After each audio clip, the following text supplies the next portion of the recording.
Hello everyone.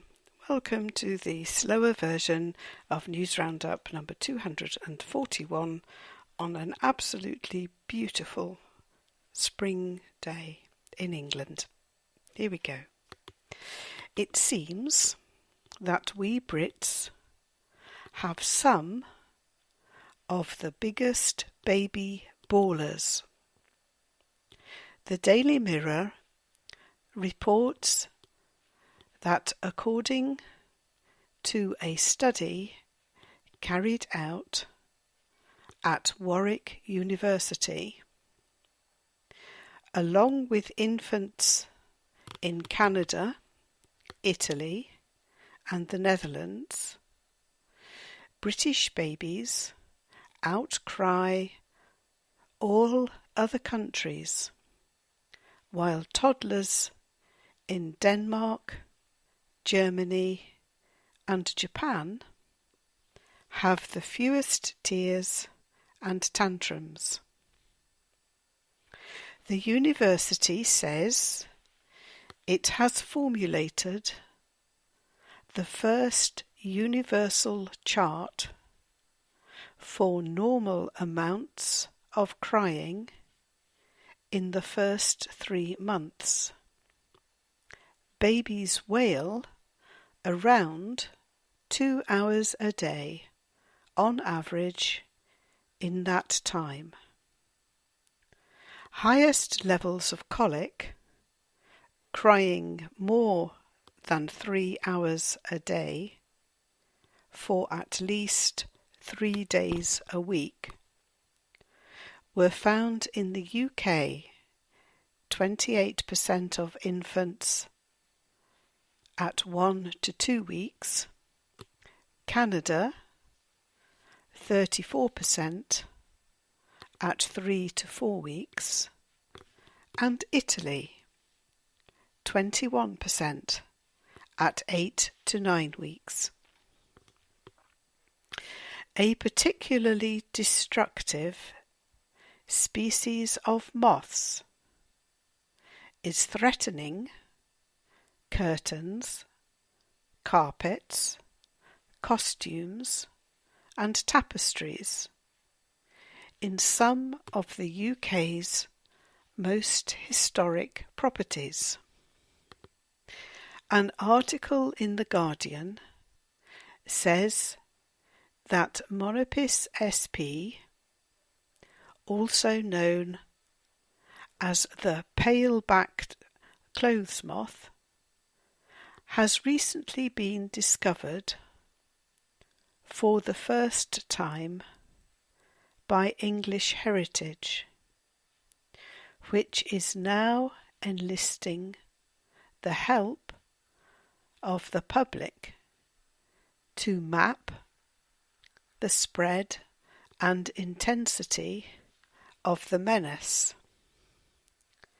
We've lost some modern furniture and furnishings, but so far we've kept on top of it with historic textiles by utter scrupulous diligence, said Amber Xavier Rowe, Head of Collections Conservation.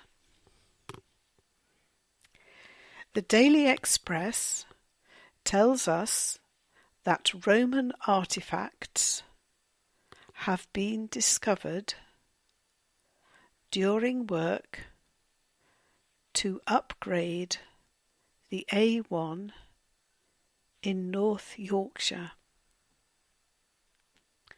The large Roman settlement beneath Scotch Corner, a major junction near Richmond, predates settlements discovered in York and Carlisle by a decade, suggesting the Romans had in fact begun their expansion in the north of England 10 years earlier than previously thought. Among the discoveries are part of an amber carved figurine thought to have been made in Italy during the 1st century AD, a coin manufacturing workshop, and a rare silver ring shaped like a snake. Neil Redfern, Principal Inspector of Ancient Monuments at Historic England, said, "This project has given us a unique opportunity to understand how the Romans conducted their military expansion into northern England and how civil life changed under their control." If you like horse racing, then you might want to get hold of some new stamps to be launched in the UK. The Daily Mirror says that a new set will feature racehorse legends to mark the 40th anniversary of Red Rum's historic 3rd Grand National win. The horses featured are Frankel, Shergar, Koto Star, Desert Orchid, Arkle, Brigadier Gerard, and Estimate, as well as Red Rum.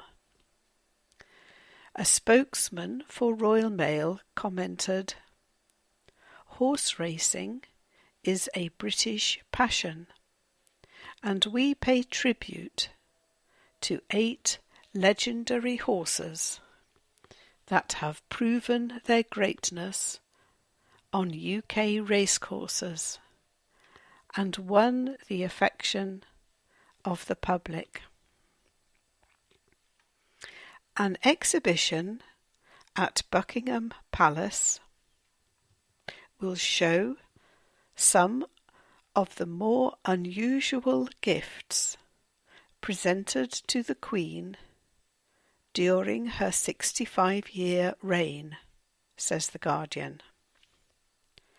The gifts have come from over 100 countries during more than 250 overseas visits. The exhibition, held during the annual summer opening of the State Rooms at Buckingham Palace from July to October, will have an emphasis on local craft and artistic tradition rather than on the lavish and luxurious. They include a colourful Yoruba throne gifted by Nigeria in 1956 and a pair of baskets woven from coconut leaves given by Queen Salote Tupo III of Tonga in 1953. Gracious me, that makes me feel very old. I hope you managed to get all of that. Have another go if you didn't. Bye-bye.